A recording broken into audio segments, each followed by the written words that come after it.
उत्तर प्रदेश संभल जिला चौदोसी सहर अंतर्गत लक्ष्मणगंज में चली जबरदखल उच्छेद बेले 150 वर्ष तौर एक टनेल एक प्राचीन कूओ ठाब कर कूओर आकार प्राय 400 वर्ग मीटर एवं यह मध्य को जीवा लगी पहाच कर तेबे स्थानीय लोकों कहवा अनुजाई राजा बिलारी अजा ए कूओ निर्माण करथिले।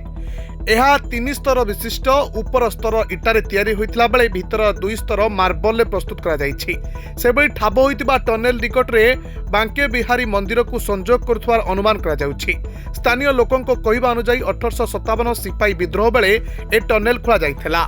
इंग्रेज को कबल सुरक्षित रहिबा लागि विद्रोही माने ए टनेल को व्यवहार करुथिले। जिला मजिस्ट्रेट राजेंद्र पेनसिया सूचना अनुसार बांके बिहारी मंदिर नवीकरण करा सेठारे थिबा समस्त जबरदखल को उच्छेद करा मंदिर निकटरू स्वल्प दूर में एक कूओ और टनेल रही। Report Dinalipi live.